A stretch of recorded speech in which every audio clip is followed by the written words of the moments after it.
Great to have your company tonight for round 3 of the BP Supercars All Stars E-Series. We reset now for race 9 for all of the vital stats. Let's cross to Neil Crompton in the Hino Hub. Jess, and once again, this one is going to be over the journey of 8 laps, but there's a twist in the story. It's a reverse grid based on the finishing order of that last race that we witnessed, with a compulsory stop. Another 75 points to the victor. Weather locked on a beautiful 18 degrees. Predicted stop between laps 1 and 4. And a little useless fact, every Dunlop tyre does 3,100 revolutions per lap around Mount Panorama. You would be very good for trivia, Crompo. I'll keep that in mind. So a reverse grid means that Fabian Coulthard will start from pole position as we take a look at the truck assist starting grid. He got caught up, Matty, in a fair bit of carnage in the opening lap and through the race of that last one. But the good news is all you have to do is press the button and reset. And away you go, ready for the next race. So, as Crompo said, another 8-lapper. I reckon this is going to be a screamer, especially with the truck assist starting grid lining up like this. So, as you mentioned, position number 1 will go to Fabian Coulthard. He'll have Jake Kostecki, who's Brodie's cousin, next to him on the front row. Then it's Jack Smith and Chris Pither in row 2. Now, check this out. So Simona Di Silvestro has Will Davison next to her. That's a 2-time Bathurst champion. Andre Heimgartner has Rick Kelly. That's a 2-time Bathurst champion. Gary Jacobson has Jamie Whincup. That's a 4-time Bathurst 1000 champion. Then we've got Davey Reynolds there, who's also a Bathurst champion. So in positions 1 to 11, there's a combined 9 Bathurst 1000 victories. This has got all sorts of excitement written all over it. Bryce Fullwood, the Mobil 1 Middies entry. Cam Waters and Lee Holdsworth side by side for positions 17 and 18. Todd Hazelwood, we saw his great battle, the Plus Fitness Commodore against the Dunlop super dealer Holden. Also their teammate Macaulay Jones in that. Mark Winterbottom gets away from position 22. Scotty McLaughlin and Will Power. How's that for symmetry? Side by side, but way back in 23 and 24, 25 and 26. Then covered as well Anton Di Pasquale from 27, Brodie Kostecki in 28, and the man who's now won 3 races on the trot in the BP Supercars All Stars E-Series, Shane Van Gisbergen, will get away from last in the grid. Crompo, I don't even know where to start with this one, because once this race gets going, like I just said before, we're so used to Bathurst getting into a rhythm, getting through the middle of the day. You always say, buy a ticket to get to the end. There are no tickets here. You just got to get on the bus and go as hard as you can. I know, and the fact that they're all tipped upside down in terms of their starting order based on the result from that last race makes the whole thing that much more complex. So the drivers are starting to get into position. Anton Di Pasquale has been tremendously fast in practice and in qualifying and racing with these things. He tangled with Max Verstappen last weekend when we were on air. There's Brodie Kostecki, who's driving for Penrite Racing later in the year. I actually just got a text as you were talking a moment ago from Mark Webber, who's watching us parked up somewhere around the world, watching some BP Supercars All Stars E-Series racing. G'day to MW for this evening. There's Todd Hazelwood, who was all up for the idea about a bit of chat midweek, but when we started to talk to him during this, it got that little bit harder. Chris Pither for Coca-Cola Racing on screen there, and he's driving for Team Sydney. Simona Di Silvestro is joining us from Europe. She's driving from Switzerland this evening, and she's driving a Mustang, having spent the last several years driving for the factory Nissan outfit, and Bathurst was the location for her Supercars debut. David Reynolds, as you pointed out quite rightly a moment ago, Matt was a Bathurst victor, and what a great story he is. So Matt Stone Racing, well represented for their guys this evening. A bit of new gear tonight also for Rick Kelly. He's hotted up some of the equipment. He's got a new steering wheel and some new pedals, and has actually been having a bit of fun with the homemade rig. Jack LeBrock for Super Cheap Auto Racing, he's all good to go. He's all branded up. He's got the spare helmets in the background. You can never have too many. So he's all set to go. Alex Davison, local legends, and he's driving for Team Sydney as well. So looking forward to this one, and then coming up a little bit later in the show, we've got a 14-lapper where there are 2 stops, and I'll have to take a tiny splash of fuel, but the tyres cover it through that, and that's going to be a strategy play. Cam Waters was funny when I spoke to him earlier in the day, that story about having to sweat up when he's doing it. Just goes to show how much mental application's involved in trying to drive one of these things successfully. Irwin Racing, Mark Winterbottom, a Bathurst winner and a Supercars champion on screen. He's good to go. And the fact that the field is inverted means that there's a huge probability of there being a Vodafone safety car appearance in this one. 6,213 metres of racetrack, 23 corners, reverse grid. And we're set now for race number 9. Pit straight to the top of the hill. The difference is 570 feet or 174 metres. The tyres are cold, and Coulthard gets away for a very nice start, converts nicely. He said in this pause period it's been nice to be with the family. He's got brand new gear and he's using it very well. And though we are in 2020, and a monumental roll for Alex Davison in the background in the local legends entry. And that's likely to trigger a safety car unless he can evaporate. So, and he has. So that was monumentally quick, but a bit spooky through turn 1. So Alex Davison out of business. Looked like he got tipped over down there. So our leader at the moment is Fabian Coulthard. He's got a chunky margin and running wide. And this trouble Pither has gone wide at 2 and into the fence, and Brody copped him as well. And that's right at the awkward spot, the apex of turn 2. That's a bad place to be parked up. Hopefully the rest of the field's got through there, Matty. So we've got Fabian Coulthard leading. I'll come back to a little story about him shortly, but a chaotic start. And the fact that the field's inverted means there's probably going to be more contact. Shane van Gisbergen's jumped from 29 up to about 20th at the moment. So that incident for Chris Pither could have hurt the back markers, of course, who were the winners and the leaders in our previous race tonight. Top of the hill, Will Power sticking wide through McPhillamy. Up to Skyline, there's trouble for Macaulay Jones. He hits the left-hand side of the wall, but he's somehow managed to hold on to it. I think that was. And I thought I saw Van Gisbergen in the background. Now, he's just come off the back of another race victory, and that was a triple treat of race wins for him. And trouble for Jack Smith at the elbow for the SCT Logistics Commodore. It's looking worse for wear. He's done some aero work on the back of it, so it's got no boot, rear wing. There won't be much left at the front of it at this rate, so a quick flick spin. So Van Gisbergen's also minus the wing assembly on the back of that car, and that puts paid to the ridiculously strong run that he's had at Catalunya and earlier this evening at Mount Panorama. So the order at the moment is Fabian Coulthard over Jake Kostecki. Remember, there is a compulsory stop. Andre Heimgartner in the foreground from Will Davison and Gary Jacobson in the yellow cover racing entry, and Will gets all crossed up and sits on the top of the curb on the exit. So Coulthard, Kostecki, Heimgartner, Davison. This is the battle for 3rd and 4th, and Will has a big sneak look down the inside. Decided to get back onto the cleaner racing line, and the track behaves like a real racetrack. So there is a racing groove. It does have more grip, and the tyres do come on in terms of temperature, grip and behaviour. Heimgartner's got extreme pressure at the moment. He got his first sim about 14 years of age. He hasn't been heavily into it, but he's had to concentrate on it recently, and he's just dropped a spot to Will Davison, and Wilbur moves up into 3rd spot for Milwaukee Racing. Beautiful job at turn 2. Heimgartner had pressure all the way up Mountain Straight. Davison had a look on the right, on the left. Heimgartner shut the door, but it was precision driving from the Milwaukee racer. And he now shoots up to 3rd position behind Coulthard and Kostecki. BP Ultimate Replay off the start. So this will explain Alex Davison. Up on 2 wheels, holds, flips. He's gone. Scotty Pye's already gone over by himself, or out there anyway, and Alex Davison just ends up getting airtime at Hell Corner. With the push of a button, he's back in pit lane. I always start with the noble concept of being able to write down all the incidents, and I get to about 3 seconds into the race and that is all over. But bad news there at turn 1 for Alex Davison, driving the local legends Holden Commodore in the balance of the Virgin Australia Supercars Championship. So Heimgartner's got some damage down the right-hand side. He's been displaced back into 4th position. Ned Racing Ford Mustang. And we'll go to the Queensland bunker for an update from Craig Baird just as Will Davison gets a very tardy exit, locked up on the run into the elbow, and that means his corner exit speed will be down. Half a chance to get snipped here, Beardo. We'll go to you as soon as we can. What are your thoughts?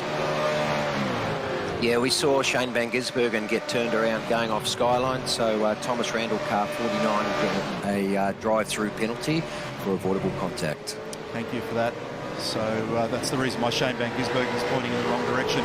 Meantime, this is a fabulous battle involving Heimgartner, Jacobson, Will Davison, and diving into the pit lane is Jamie Whincup.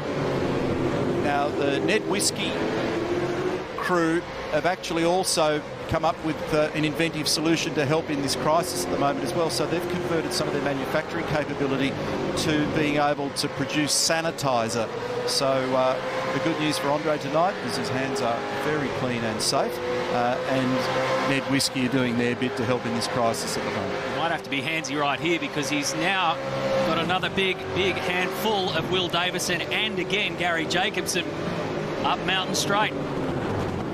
This time, repeat performance from Will, and he gets that one as well, and maybe Jacobson's going to go with him on the outside at the cutting. He's seen it before, he saw it again, and it was exactly the same outcome. Well, Will and Andre are having these strange moments where they're arriving hot into a bunch of these corners and then running wide and then recovering, and it's allowing Gary Jacobson to sweat on the back of them as well. Top of the hill, tucked in behind him at the moment is Jack LeBrock.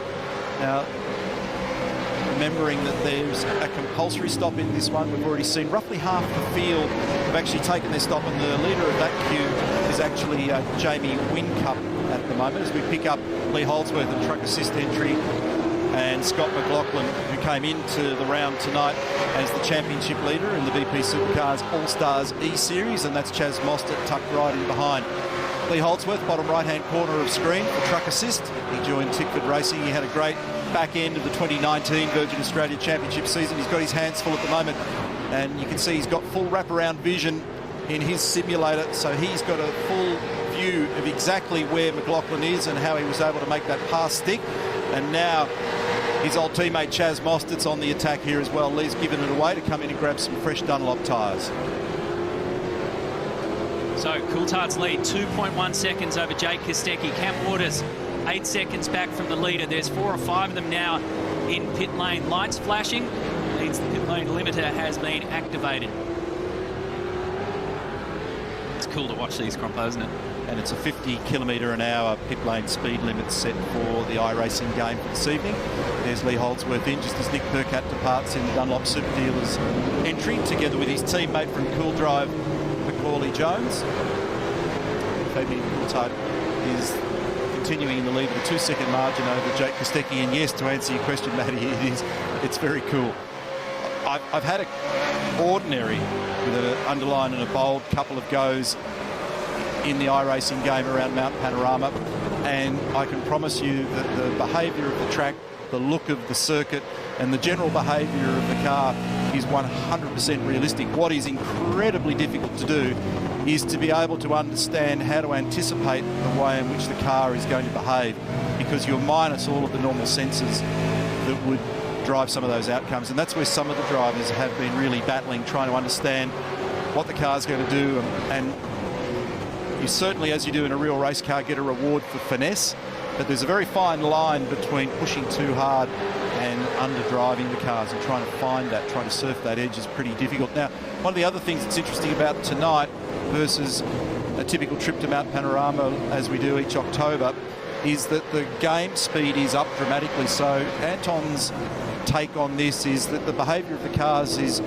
being set up around the behaviour of the Dunlop soft tyre, and as we look at the Bunnings Trade Power Pass, I'll come back to that point. But they're very, very quick at the moment. We've seen practice in the ones, and this is McLaughlin getting down the inside nicely at the chase of Lee Holdsworth, which if you do that in reality, you've got to be millimetre perfect to be able to do it, because if you catch that inside curbing, you'll have a huge lock-up moment on the run into the left-hander at the chase. Now, whoa, Brody and Shane. A disturbance on Conrod Straight, and Kostecki actually got it onto the grass. He managed to rescue it. He would have cleared the throttle and grabbed it by the scruff to straighten it up. I'm not sure whether, in fact, there was contact as a result of that, but he's back in the grass once more and still recovering. He's got Anton on the other side of him, so this is on with McLaughlin as our leader at the moment. And Mostert and Macaulay Jones as well, dicing behind these two. So McLaughlin and Mostert yet to pit. Your effective race leader is Fabian Coulthard, but we can't keep our eyes off this battle. Shane Van Gisbergen, Anton De Pasquale, Brody Kostecki, there's Macaulay Jones, there's Bryce Fullwood. And remember, another $1,000 thanks to Armour All at the end of this round to the round winner. The driver who accumulates the most point will go to their chosen charity. Shane Van Gisbergen donated $1,000 to Wings for Life after taking that last week, thanks to Armour All, and it's back on again this Wednesday night. Rightio. So Scott McLaughlin and Chaz Mostert still yet to pit on lap 5 out of 8. They will have to circulate and lose 25.5 seconds in doing so through pit lane. And car number 49 has now completed that drive-through, by the way. So 2 cars are yet to take their compulsory stop. McLaughlin's the leader over Mostert. First in the queue that has stopped is Fabian Coulthard. Fastest car in terms of the actual stationary time out there has been, it's actually been shared between Van Gisbergen was quick and so was Cam Waters. We pick up on the Milwaukee Racing entry of Will Davison, who's twice been a winner at Mount Panorama. Vastly experienced at this place, a lot of muscle memory involved in doing laps around here, whether it be in a real race car or in the iRacing game. That's him in the foreground. Jamie Whincup in the background as a 4-time Bathurst 1000 winner. Oh, and a huge moment with Gary Jacobson, and they both clout the concrete wall, and they grab Jack LeBrock in the process. Whincup, LeBrock and Jacobson out of business. More people getting tangled in this as well as Jamie climbs back on with huge damage on that car. I think it was one of the Penrite races that had to go spearing through the sand trap as well. So Gary Jacobson gets back out onto the track. BP Ultimate Replay will show ultimate carnage here. You're riding on board with Gary Jacobson, the yellow cover Commodore. There's the contact halfway down Conrod Straight. Huge damage at close to 300 kilometres an hour.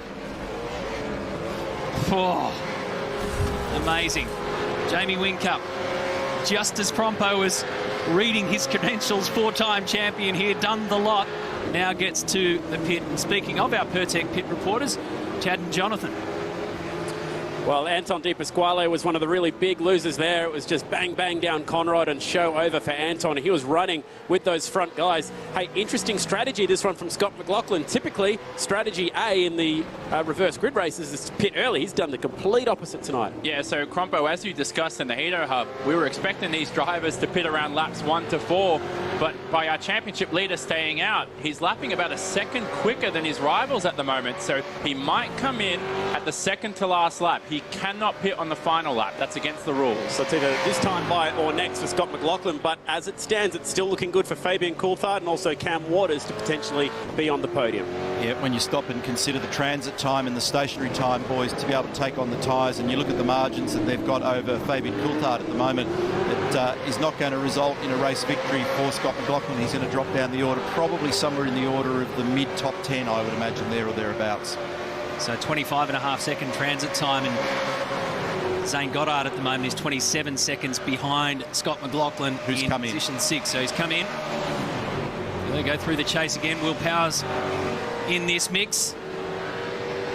So position 8 for the Verizon car of Will Power, driving from his home in North Carolina early in the morning over there. He's been up for a while, been through practice, been through qualifying. It's great to have him as part of our BP Supercars All Stars Eseries. One of 4 wild cards in this round after Max Verstappen lit it all up for us last weekend, and expect more to come. So McLaughlin, where does he come out? Yeah, let's see where he drops in here. He's showing on our computer timing at the moment, sitting in 5th, which was about where my rough math was going to sit him. And he's parked just in front of David Reynolds, Zane Goddard for Matt Stone Racing, Will Power, Shane Van Gisbergen and Andre Heimgartner there in the background. Now remember, he's got a cold tyre to wrestle for the first lap, so he's got to be a little bit careful until the car starts to behave like it would under normal circumstances. So just one car in this field of 29 at the moment, Matt, that's not yet stopped, and that's Chaz Mostert, Walkinshaw, Andretti United, and Will Power wipes the exit wall at the tyre power cutting turn 4. So in the Verizon entry, with the colours reflecting his IndyCar, Will's had a little moment there. He's a 2014 Series champion in IndyCar and 4 times the runner-up, and the Indy 500 winner of 2018. So we're riding with Brody Kostecki. He's sitting in 9th at the moment behind Shane Van Gisbergen. And this is the run down towards the Dipper. Second gear, it's about 80 kilometres an hour. Third, and then it's a blind approach into this right-hand kink into Forest Elbow. Back to second gear here, about 85 kilometres an hour in the mid-corner under normal circumstances. But back to that point that Anton was making to me earlier in the day, he said the way in which the car is reacting and feeling, it's as though you would be driving on the softer tyre, and he said hence the reason why a lot of people are asking where's the speed coming from. It's not actually the way that the iRacing game's being configured, but it's the way in which the cars are feeling to the drivers and the sort of lap speed that they're translating at the moment. But it's very, very quick. As we see our race leader come in now, and as he came off the racetrack, he had about 15 odd seconds in hand, a little bit more over Fabian Coulthard, and so he's also going to drop in somewhere there or thereabouts around McLaughlin, Reynolds, Goddard in that kind of middle of the top 10. He's gone as long as you can go, as you heard Jonathan say. You can't pit on that final lap, so that was lap 7 out of 8. So this will bring Chaz Mostert back into the field around about 5th or 6th position, and it opens it up beautifully for Fabian Coulthard to get the victory here. He's got 5 seconds lead over Cameron Waters on the final lap. Our driving standards advisor Craig Baird, what do you got for us? Yeah, we want car 97 to reposition behind car 56 for avoidable contact on Conrod Straight. Okay, so Shane Van Gisbergen to drop back to 8th and allow Brody Kostecki to take that position. There they are. In front of Shane is Zane Goddard, and in front of Zane is Davey Reynolds. That'll be a hard thing to do without losing another spot with Zane tucked in there and threatening as well. In fact, the minute you change the momentum of the car, you could be vulnerable even to the next group of cars. So he'll get that message and have to deal with it somehow. We are on the final lap, so probably down the straight. Yeah. Pull aside. Do it very carefully to try and sort of hold your ground. There you go. He's done it. Done it. So field absolutely cleansed in terms of pit stops. Down Conrod for the last time, second last time this evening for Fabian as he gets the lights going. There's Alex Davison in front of him, who had an enormous start to this race in all the wrong ways. Into the wall in turn 1 for big contact. And Fabian, of course, in the real game, caught up in so much controversy here in 2019, but in the BP Supercars All Stars Eseries will do this one comfortably. A reverse grid start for Fabian Coulthard. The Shell V-Power racer gets his first win of the E-Series in 2020. Remember, he put together that 1-2 with Scott McLaughlin at Phillip Island early in the year, so that's a nice job for Fabian Coulthard. Oh, trouble back here into the final corner, and I look down only to look up and see cars pointing in every direction. So you've got Van Gisbergen side by side with Goddard. So the order as they cross the line: Fabian Coulthard, Cam Waters, Will Davison, McLaughlin, Reynolds, Van Gisbergen, Goddard, followed by Mostert, Heimgartner, Kostecki. Let's go to Craig Baird quickly. Yeah, we just tried a new penalty system. It worked really well, but Brody just locked the rears on the last corner there and sort of put paid to all the good work he's done. But for a rookie, he's done really well. He has done very well. Thanks, mate. So nice work, and another podium for Fabian Coulthard. We'll cross back to Craig Baird on occasion during the evening. There's the view of the number 12 Shell V-Power racer, Fabian Coulthard, born in the UK, raised in New Zealand, lives in Australia, and a very strong operator for Shell V-Power Racing. This is 2020 AD. Fabian said to me earlier in the day that when he practices his sim racing, it has to be AK, after kids. He's got to do it after 7:30 each night so he doesn't annoy the family. Whatever he's done, it's worked, because he came home with a 4.4 second lead over Cam Waters, Monster Energy Ford Mustang, followed by Will Davison, Milwaukee Racing Mustang, Scott McLaughlin, Shell V-Power Racing Mustang, David Reynolds for Penrite Racing in the Commodore, Zane Goddard for Matt Stone Racing, Shane Van Gisbergen in 7th, Chaz Mostert, Andre Heimgartner and Brody Kostecki, who finished with some wild angles visible when we looked up and saw him down at the final corner that Craig Baird commented on. Will Power rubbed the wall on the exit at turn 4 at the cutting and did some damage, but he ended up in 11th place. And how we finish this one is how we start the next one. So the first win of the series for Fabian Coulthard. He becomes the 6th winner in our 9 different races. Koala race highlights. It was a clean start from Fabs in the Shell V-Power Mustang off the start, but watch this for Alex Davison in the local legends entry. Up on 2 wheels, he was never going to hold on to that, and way up into the air, onto the concrete barrier, back down again and straight to the pits. Trouble for Chris Pither here at turn 2, which also caused a few other cars some headaches as well.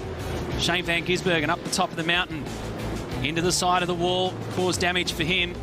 He had the front and the rear damage here, but not as much as Jack Smith, who somehow got it up onto the side of the elbow and then got it back down again.